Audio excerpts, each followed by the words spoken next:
All right, so I think enough of the crew has opted in here. So we'll go right ahead and get started. Thank you so much for attending today. I know we've got a really great mix of both current eMerge clients and probably future eMerge clients in the mix there. So just once again, really fast, my name is Jason Nicosia, and I'm the Vice President of Sales and Marketing over here at eMerge.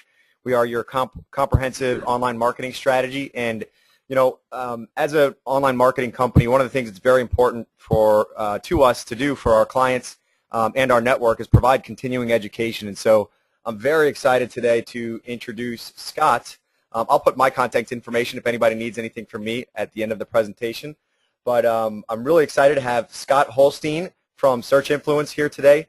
Scott is an awesome guy. He's a business development associate over there, and he works for Search Influence. They're a national online marketing firm headquartered over in New Orleans, right down the street from us.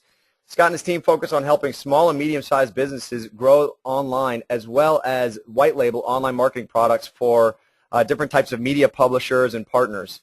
And Scott, in particular, drives and manages all of the direct sales leads, secures business partnerships, and helps build the Search Influence brand on both a local and a national scale. And Scott is quite the SEO expert, so very excited to have him today. Scott, welcome. Thank you, Jason. I appreciate it, and I'm very excited to be here, and I appreciate you guys having me.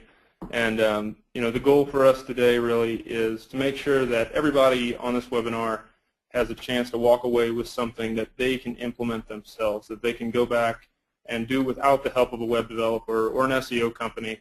And so I'm really going to start from the bottom and kind of work our way up here and not get terribly technical. There are a lot of simple things that you can do to increase your web presence. So just a little bit more about me before we get started. I just want to introduce myself a little bit. Like Jason said, I am the Business Development Associate here at Search Influence. I came from the hospitality industry, where I really learned a lot of customer service skills, but found out the hospitality industry just wasn't for me. In the process, though, I did discover my love for online marketing and digital media, and you know, today I am the head of all direct sales efforts here at Search Influence, and I have really enjoyed my past year here and look forward to a long career here at Search Influence. Some other stuff I do outside of my role here is I blog for chamberofcommerce.com, and there you'll find business advice on online marketing, sales, networking, and some other really helpful topics. So I definitely encourage you guys to check that out. It's chamberofcommerce.com. And whenever put in a situation where somebody asks me to say something interesting about myself, I always like to mention the fact that I played semi-professional baseball in Austria. It was probably one of the best things I'll ever do in my life, and just a blast, but kind of a little interesting tidbit about me there.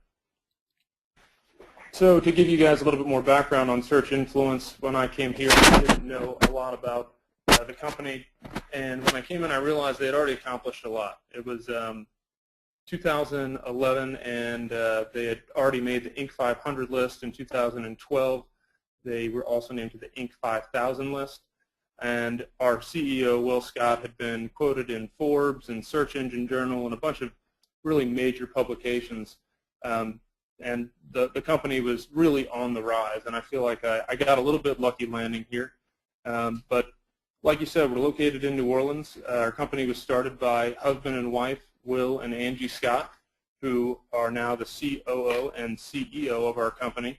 And we really started with a focus on local search, and that's where our bread and butter is. We've grown from that, and we really offer a full suite of online marketing products, but local search is really where we got started.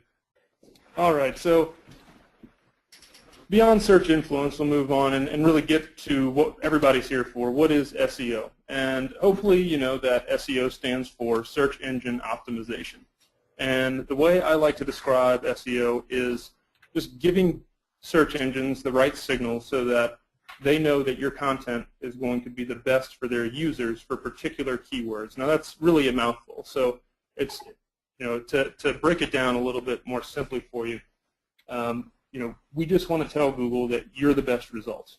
And there are a number of ways to do that. And the way that search engines work is they crawl every single page on the internet, and they read the text on those pages to determine what your page is all about and what your business is all about.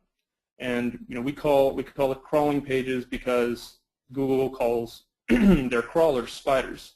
And I'm probably going to allude to that a couple more times today, so I just wanted to give you that explanation. But the things that factor into where your site ranks for what keywords really varies widely, and they're weighted differently, and it's constantly changing, and that's really why there are companies like Search Influence around, because it is a bit of a battle to make sure that we're staying on top of Google's next algorithm update.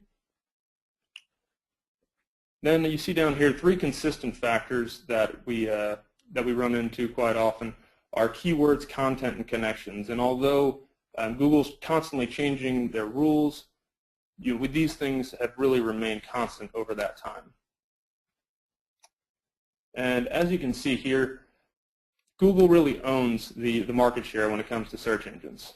Search engines, including Yahoo and Bing, are also significant, but I'll probably at some point refer to Google today when I actually mean search engine, and you can see why. It's really the most significant one out there, and it's really the one that we're going to focus on the most because of that. Before really understanding search results, you really need to understand, before understanding SEO, you really need to understand the search results. And this page probably looks really familiar to a lot of you. This is just a search engine ranking page, and it's showing results for locksmiths and queens. And at the top, excuse me, at the top of the page and on the side of the page, you'll see paid search results. Paid search results are also known as PPC, paid ads, or Google AdWords. So these are areas where you can actually pay to come up for selected keywords. And the one hesitation people have with this is they say, I don't click on those ads. I know they're ads, so I'm not clicking on them. Well, the fact of the matter is about 20 to 30% of people do click on these ads. And at the end of the day, you're not paying unless they're clicking over to your website, and that's really the end goal anyhow. So it's definitely something we recommend as kind of to partner with SEO, because it does show immediate results, and you can see more immediate return on investment there. And then we have local results, which are also known as the Maps results or the Maps pack. And these are based on the location data of users and the businesses they're looking for. And just because you're on a PC at home, don't think that search engines don't know where you are, because they know far more about you than you probably even want. But at the end of the day, it's to serve you the best results when you're searching for particular items. And then just below that at the bottom, you see organic results. And organic results are based purely on the content on and off your site. And this is where keywords, content, and connections really come in more so than anywhere. And we're going to go into a lot deeper detail on local and organic search as we go on here. Local search includes not only what you're looking for, like a product, service, brand, but it's also where you're looking for it. So where the searcher is, whether it be a city, a state, or a neighborhood. And 1 in 3 searches on search engines are local searches. And if you think about it today, you constantly have your smartphone in your hand. There's never a question that goes unanswered. Whenever you want to look for the best barbecue place in town, or you need to find a plumber or something like that, even if you're not at home, you're using your phone, and you're making these searches based around cities and neighborhoods. As you can see by this chart here, local results are the ones that people trust the most. And so this is just one more reason why we really need to have a presence within the local results. So why is SEO important? I'm assuming most of you know why SEO is important, otherwise you wouldn't be here. But as you can see, search engines have really taken taken the advertising world by storm. Yellow pages are really falling out of the picture, and the search engine market share is growing, and it's really an opportunity to get in front of your customers when they're looking for your services. As good as a TV advertisement or radio or billboard may be, that person is not necessarily looking for your services at that time, and so it's just not as relevant as being in those search results.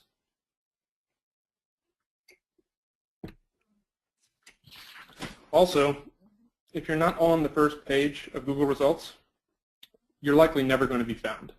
And they have this funny little meme here that says the best place to hide a body is on page 2 of Google. And that's because 9 out of 10 people never even make it to the second page. Most people will adjust their search before they go to the second page. They think, oh, I must not have put in the right term that I was looking for. And as you can see, the higher up that first page that you are, the more the clicks you're going to get. So now we're going to dig into it a little bit deeper here and talk about on-site SEO, which is exactly what it sounds like. It's focused on everything on your site, front end and back end. We're not going to get overly technical with the back end, but we'll talk about a few little things that you can do. And you'll see here, just looking at this page, there are a lot of different areas for opportunity for optimization. We're going to break these down and take them really one by one. Before we can get into too much detail on on-site optimization, you can't really get into it without talking about the Google algorithm update, Panda. And Google algorithm updates are just basically the laws of Google, and they're constantly changing them to make sure that they're giving their users the best results. And they're basically trying to keep people from gaming the system. They want to give them truly just the best results based on the content that you're putting on your site.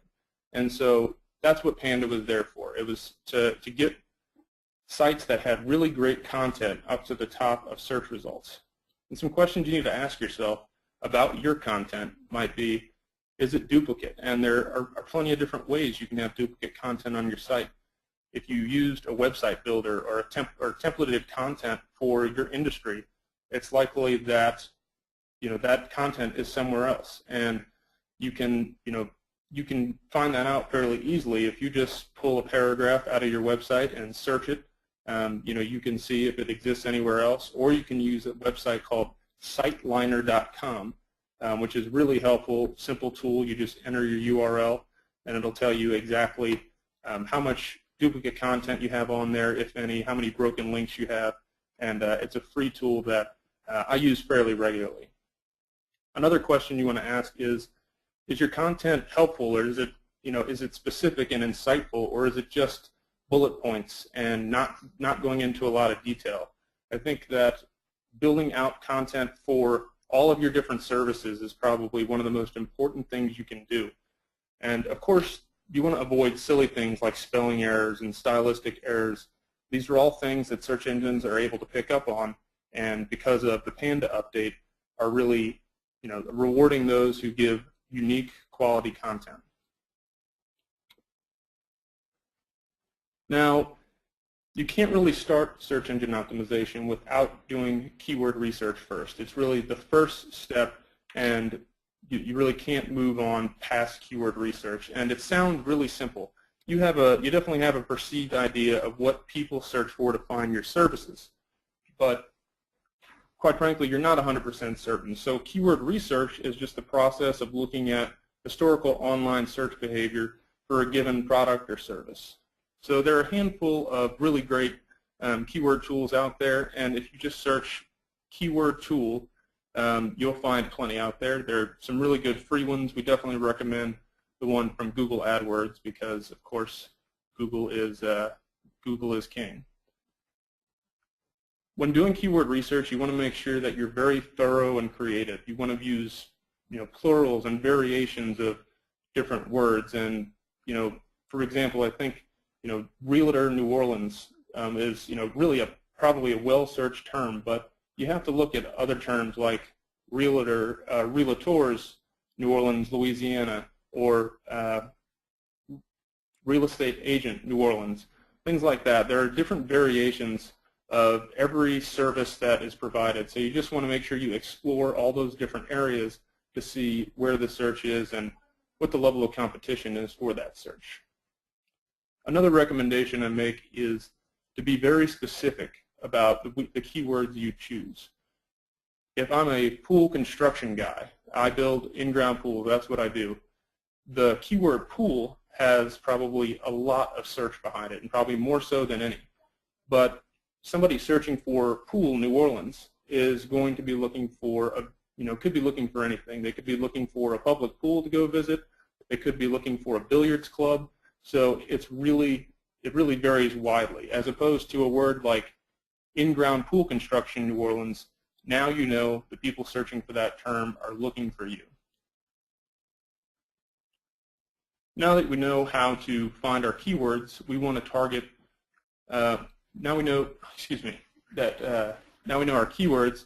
We want to start to use them on our site, and metadata is really where it all starts. And metadata just means data explaining data. So you'll see here that we have our title tag up at the top. This is the single most important piece of content on your site for ranking purposes.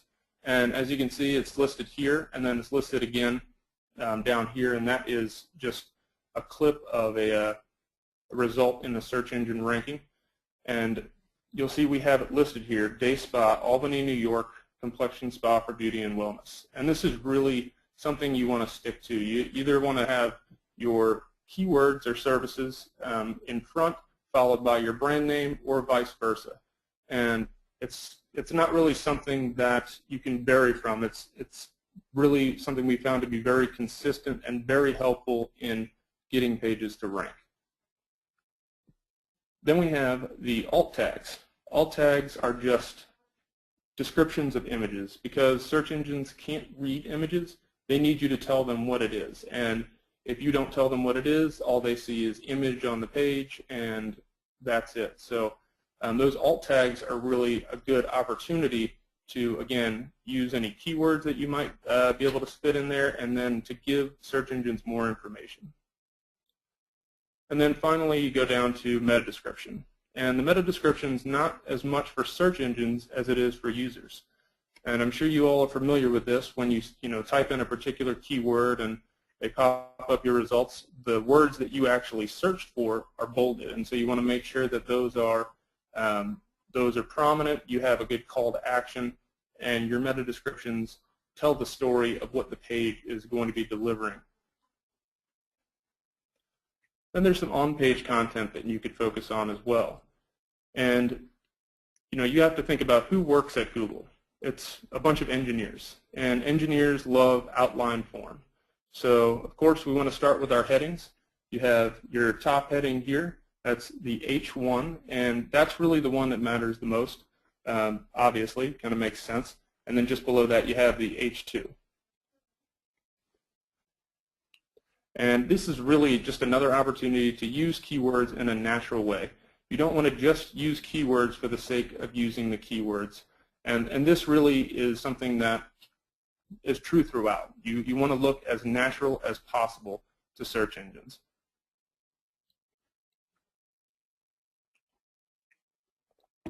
Just below the heading, you have what we consider to be optimized content. Again, you really have to find a way to use your keywords in a natural way. You don't want to make it sound spammy, like you're just putting the word in there just to put it in there. And you have to think you're going to have humans reading this anyway, right? So you really want to make it sound natural and pointed to your customer. And then there's anchor text and internal links. This, like I said earlier, applies to the search engines crawling your site, and it also gives your users a better experience. So if you have a page it makes sense to link to on particular words, you're giving your customer a good experience, but you're also giving search engines a chance to follow that link when they crawl the site. And then they'll go over to that next page and crawl the next page. So internal linking is really important in that. But do it where it makes sense. Don't just have internal linking just to have it.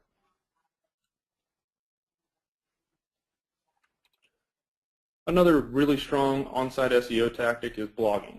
And blogging is really great for a few reasons. It gives fresh content to your site, so those spiders keep coming back to crawl the site because it sees that you have a new page or new content on there.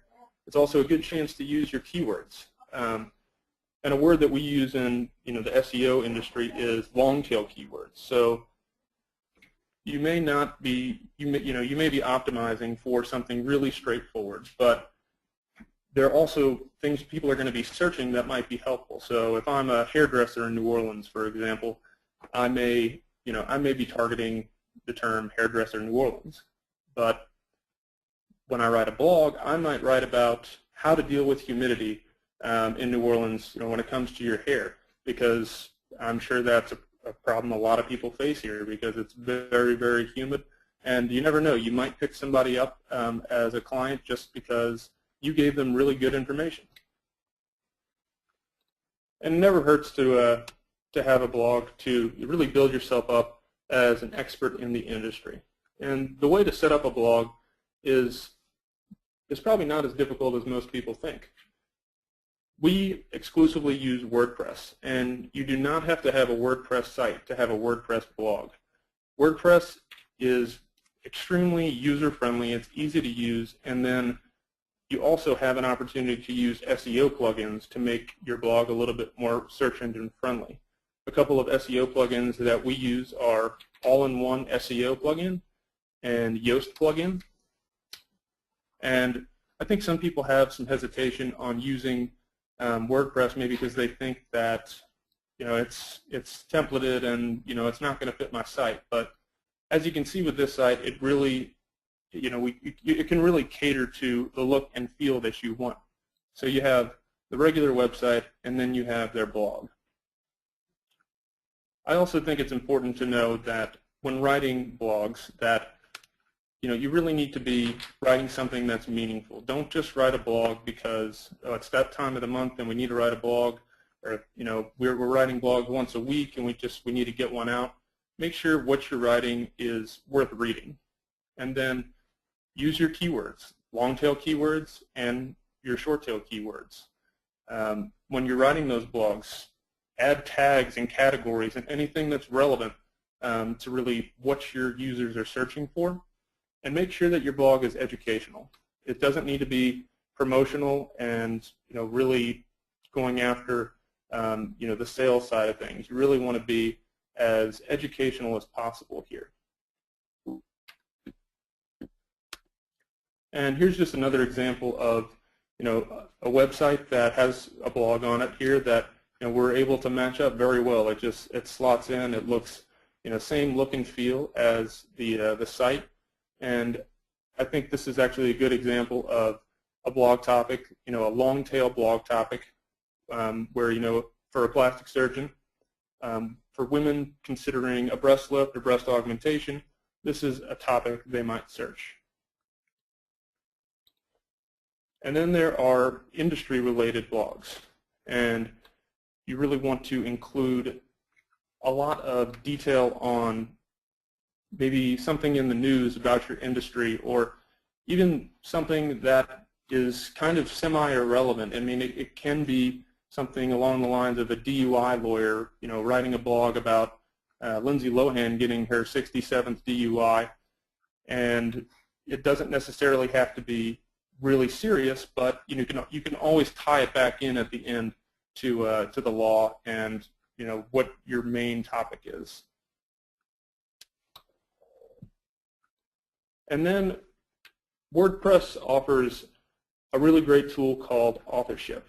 And authorship is just a way to link content you create with your Google Plus profile, and it gives you the advantage of having that headshot in your search results. And as you all know, we're visual people, and if we're looking at a page full of text and there is a small picture on it, no matter how small it is, we're going to see what the picture is first. So this is actually a fairly simple process, and if you go to plus.google.com /authorship, you can find some really detailed instructions on how to do this. It's not a terribly complicated process, but one that we're not going to drill down into at this point. So now we move on to offsite SEO. These are things away from your website that have a direct influence on how your site behaves with search engines. And it can be anything from your Facebook page to a press release written about you. It really varies greatly. And again, before we can really talk about the rules around offsite linking, we have to talk about Penguin. And this is the other major Google algorithm update that you really have to take heed to. And the reason this update was put into place was to attempt to diminish the importance of low-quality links that are going back to websites. The number of links going back to websites used to be much more of a factor when it came to ranking than it currently is. They're now looking for more quality than quantity. And buying links a couple of years ago was pretty common practice, and some people still do, but this is a tactic that is not effective, and it can actually be damaging because Google is now penalizing people for buying those links to irrelevant sites. And an example for this might be a real estate agent in Trenton, New Jersey, getting a link from an Indian hotel site. There's just not much relevance there, and search engines are getting smarter, and they can figure that out.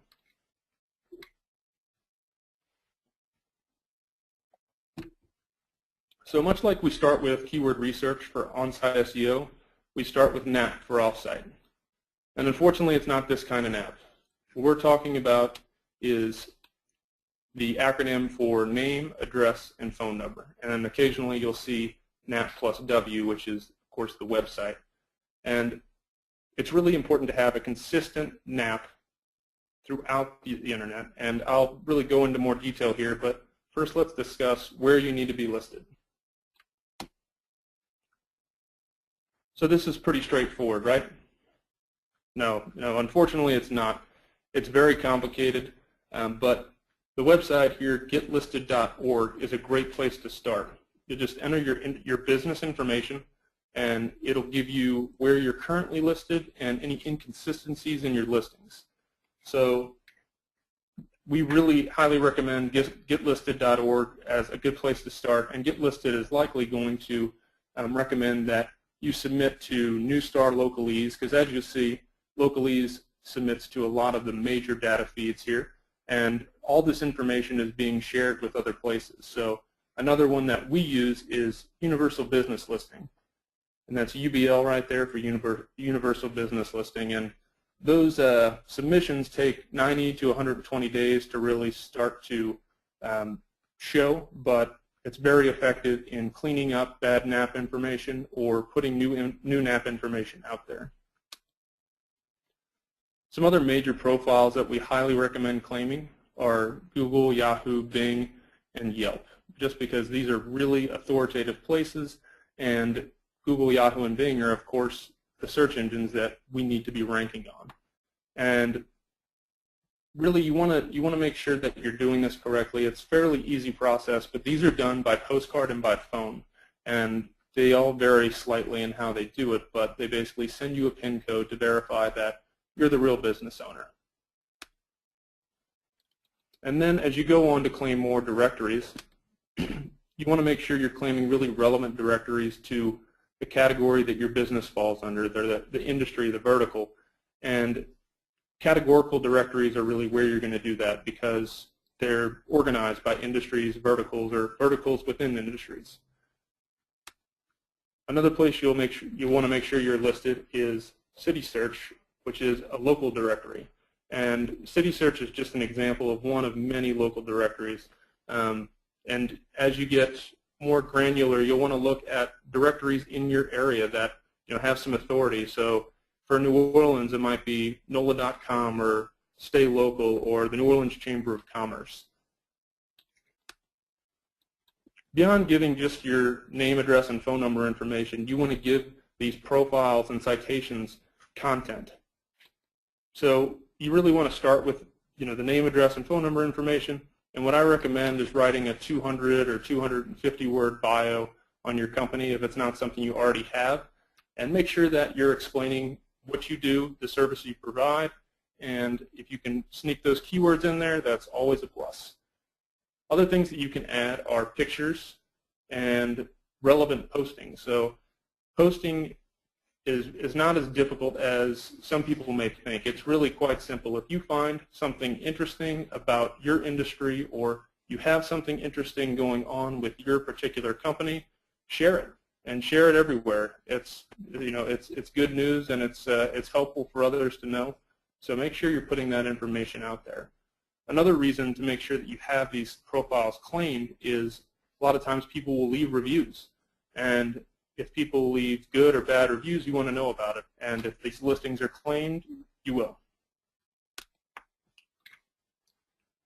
Like I said, there's probably already a lot of listings out there for your business, and they just need to be claimed. But a lot of times you're going to find that there are variations of your business listing. So some reasons for that, what might be a name variation, just because the names of companies can be slightly altered and everyone will still know what it is, whether it's putting an LLC behind it or something along those lines.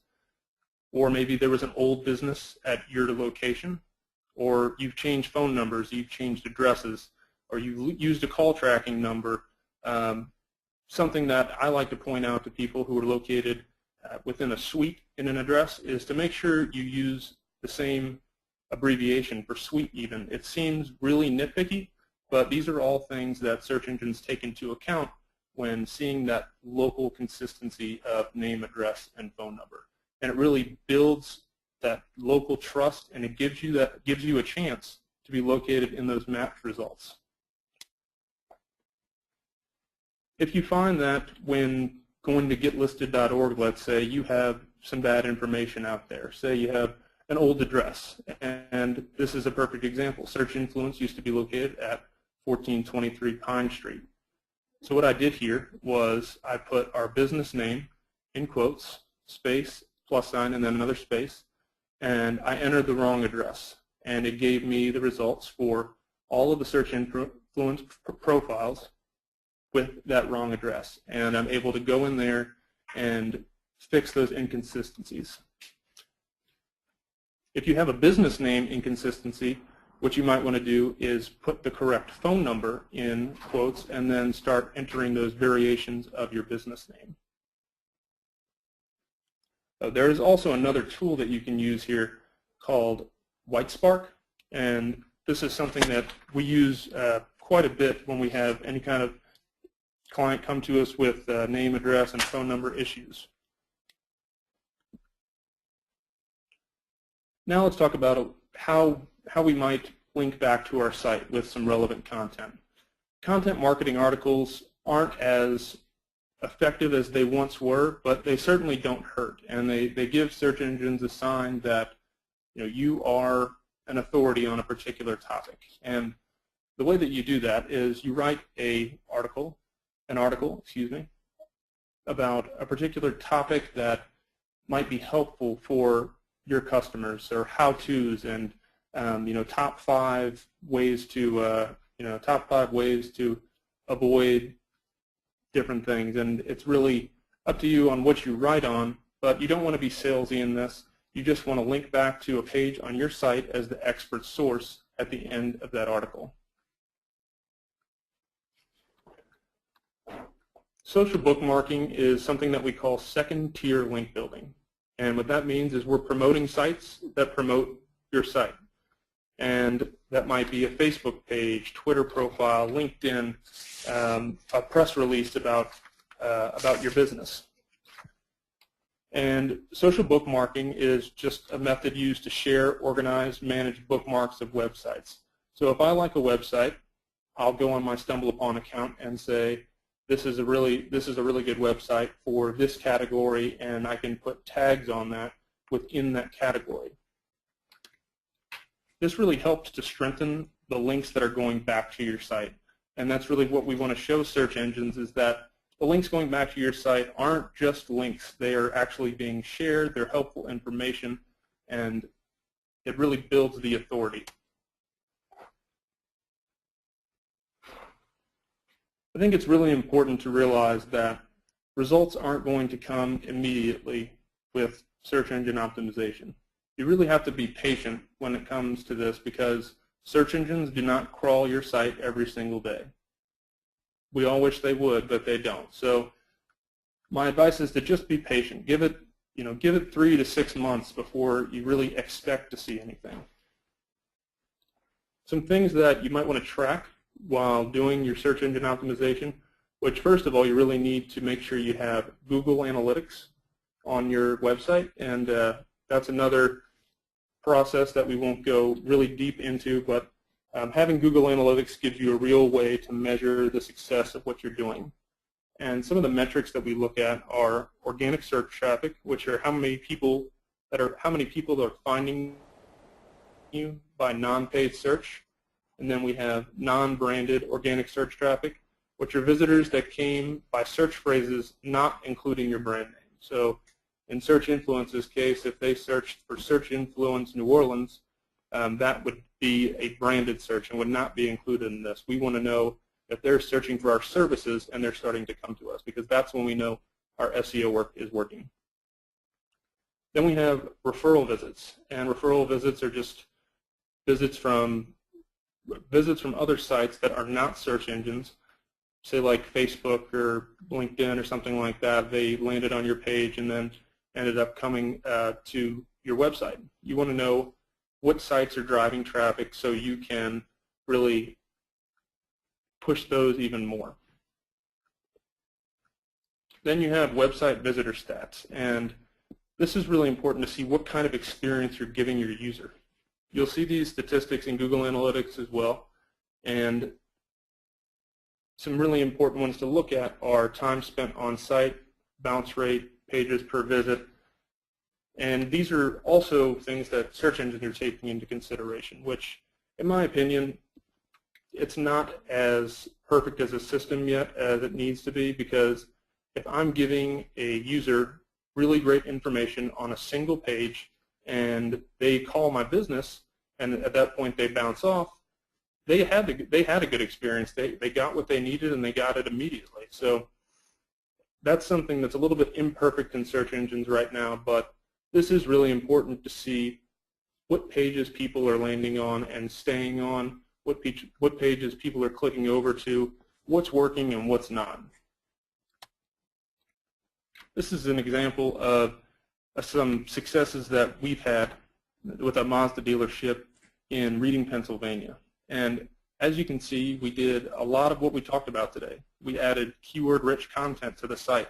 We did some link building. We added directories, and we were pretty aggressive with it. And again, we tempered the expectations to say this is going to take some time. So you look at 2011 compared to 2012 in May, and they had 202 tracked keywords on the first page of Google at that point.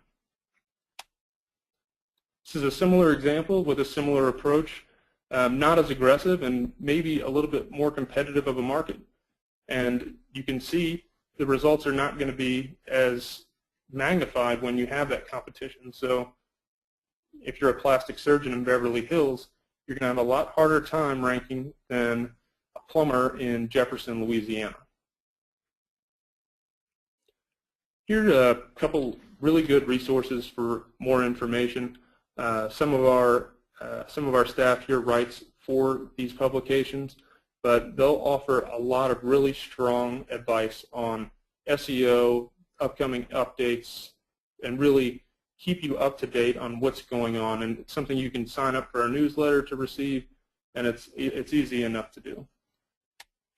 Also, a Search Influence blog is a really great place to get some strong information on updates and then just the latest in online marketing.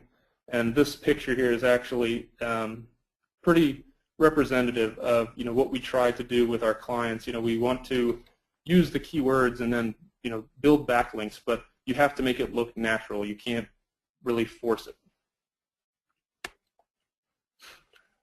I'd also like to give some advice on those of you who are looking to hire an SEO company, or you have a web developer who's doing SEO, and The first thing I'd like to say is if it seems too good to be true, it probably is. If someone tells you that they're going to give you first page rankings in a month or a week or 3 months, whatever their guarantee is, there really is no guarantee. You cannot guarantee search results on Google, and this is actually mentioned in Google's Webmaster Tools.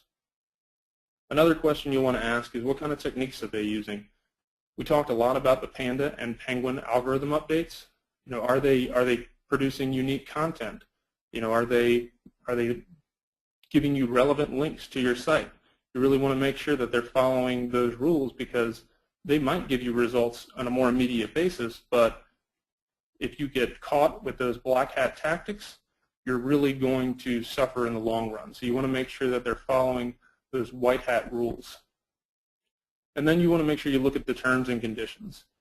I've had way too many customers come to me and say, I'm stuck in this contract, or at the end of my contract, I don't own the content, so I need to basically build a new website, or they have a fee that they have to pay to terminate the contract. So just be sure when, as you would be with any contract, just be sure that at the end of the contract, for whatever reason, that you are going to own what, all the work that you have paid for over that time.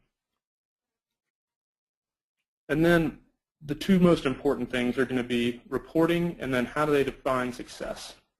So reporting for online marketing is probably one of the easiest things you could possibly do. Reporting for TV commercials and radio and things like that are a lot more difficult, but with online marketing, we can track exactly what people are doing as they're clicking through your website. So don't accept anything less than really strong reporting on how people are interacting with your site, how many people are filling out forms, and the results that they're getting you. And then when I talk about how they measure success, their measure of success should be, your phone ringing, your doors dinging, really, it needs to be seeing an ROI. It needs to be beyond traffic to your website. And I think that's very important. It's a very important question to ask is how do they define success in what they're doing? I hope this was helpful for everybody. Some points that we covered today were just how important local SEO is, and then of course what you can do to optimize on and off your site. And if you guys have any questions, I'm happy to take questions at this point. And of course you can have my information and contact me if you think of something later down the line. Hey, thanks so much, Scott. If anybody has any questions, please go ahead and we can start just a little discussion there. Just type them into your chat box, and we'll address them one at a time if you have specific questions.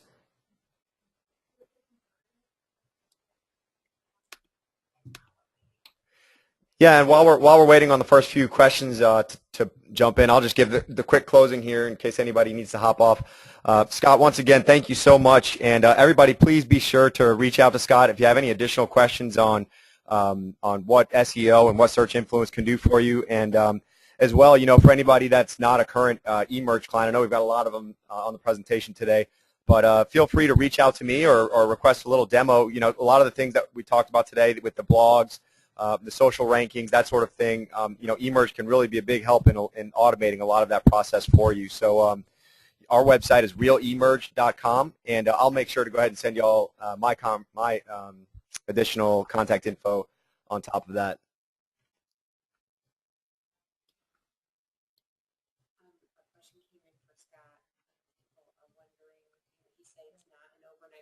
What do we generally start to see a success rate? Yeah, that's a great question. So actually, Scott, somebody in the room here asked, what's the general, you said it's not an overnight process. What's the general timeline for starting to see some actual results from SEO and content marketing?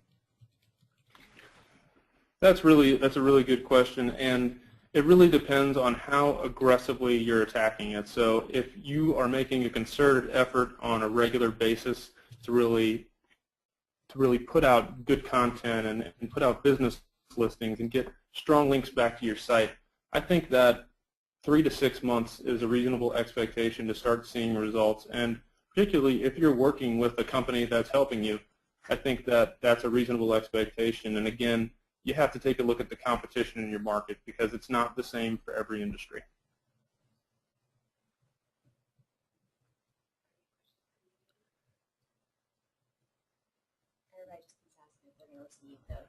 Yeah, so there's a couple of questions just on are you going to receive this, or is this webinar accessible after if you'd like to make additional notes? And from eMerge here, we're going to send out this webinar to all of the attendees later today. So we'll try and cut out the little picture of the cute dog in between there, and we'll send you the rest of the presentation. So we've got another question coming in here, Scott, that says, I've heard that having a Google Plus page is very important and powerful. How important is it to have a Google Plus page? It is very important, and we highly recommend that you build out a Google Plus page for your business. And that was one of the screenshots that I showed, was actually the Search Influence Google Plus page. But it's a great opportunity to be on Google and play their game, because as little as the public may care about Google Plus, Google cares about Google Plus, and it's really something that we take very seriously now. And actually, as a part of our regular SEO, we're building out Google Plus listings and then posting on those profiles. So another question that we have here is, do you suggest we have a personal website rather than use the company one? And I think this may be coming from one of our real estate audience today. In the real estate field, a lot of people have a website that is catered to the brokerage, but not an individual website. And part of what we do at eMerge is offer, to build those blogs out for the individual agents. How important would you say it is to have that personal website linking back to your individual name if you are your own brand as an individual? Yeah, I think that having your own website is definitely advantageous, but completely understandable if you're an agent working for an agency and it's not something that you're necessarily provided with, or you want to put a lot of money into, or something along those lines. You can definitely optimize what you have within the agency site and build build backlinks and build authority back to that particular page. So if you have an agency that's located throughout the U.S., you want to build citations back to the address of that local office and build all of your keywords back towards your local, your location. Got a question here from Lucy about is having video on your site helpful, and how can that video be optimized? That's a great question too, and video is really hot right now. It's a big deal, and part of the reason is because YouTube has been bought by Google, or was some time ago now, and videos generally index very well on Google. So I think that having relevant videos on your site is a good idea. And to optimize those videos, you'll want to go to, if you have a YouTube channel, you'll want to optimize the video on the YouTube channel by including the link to your site, using keywords within the description, using keywords within the title. And then on the back end, there is some markup code that you can put on those videos that, if they're reviews, a lot of elective surgeons and things like that will have reviews from patients, and they'll tell them, they'll be telling the viewer how happy they are with their services, and that's something we highly encourage. But there's some markup code that you can put on the back end of that shows up as a 5-star review if it comes up in search results. Great.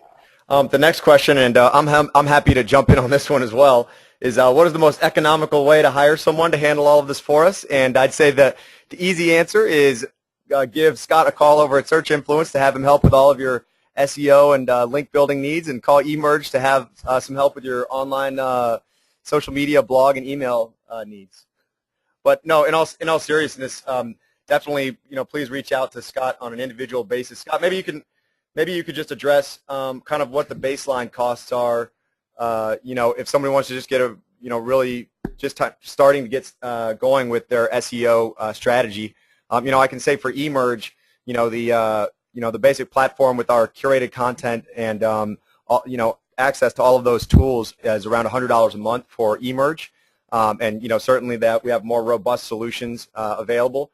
Tell us a little bit about with SEO and kind of with your services, what you're looking at as far as getting started there. Definitely, and it can vary greatly. I think something that I've repeated a few times now is, depending on the competition, we really have to take, we really just have to take that into consideration. So when we build a plan around what we want to do for a particular client, we're taking into consideration the market that they're in and the industry that they're in. And so it could start anywhere from a few $100 and go up from there. But it really just depends on who we're working with. But that is really our starting point. Great. Are there any other questions here? Feel free to just type them. We've got just another minute or two, and then we'll go ahead and shut it down. Make sure you save Scott's contact info there on the home screen. And again, my email address isn't listed, but if anyone has particular questions for me, it's just jason@easyemerge.com. And you can also go to realemerge.com or easyemerge.com to find out additional information on us as well. Yeah, we'll both be sending follow-up emails with all of the included webinar presentation as well as. Okay, wait, well, here we go. We have one more question here. We'll go ahead and squeeze this one in. The next question, Scott, is what role do hashtags play in SEO? I know hashtags are also a really hot topic right now, being as Facebook has also just recently launched their hashtags. Well, hashtags, they don't play a direct role in SEO, but they do play an indirect role. So if you have a relevant hashtag that is a trending hashtag that people might find your tweet or your Facebook post on, it gives you more visibility. And if more people are seeing your post or a link that you're putting out there, that means you're getting more interaction. And search engines definitely appreciate social interaction, and they're taking into account more and more things like social signals of people liking and sharing and really engaging with the information you're putting out there. And I think that hashtags are definitely a good way to get it in front of more people's eyes. Great. Another question here is, will you both be at the Explode conference in Jacksonville? I know eMerge will have a presence there and can certainly help make any introductions to Scott or the rest of the gang over at Search Influence, but we'll be hosting a breakfast panel over at in Jacksonville, and certainly we'll see whoever that is out there. Any last questions? All right. Well, Scott, thank you so much once again. We really appreciate you taking the time to spend with us and our audience today. And to all the attendees, thank you so much for attending. Feel free to reach out to Scott or I personally at any time, or go to searchinfluence.com or easyemerge.com for any more information about either of our companies. Thanks so much again for attending, and y'all have a great rest of the week. Thank you, and appreciate it, Jason. All right, Scott. Bye-bye now.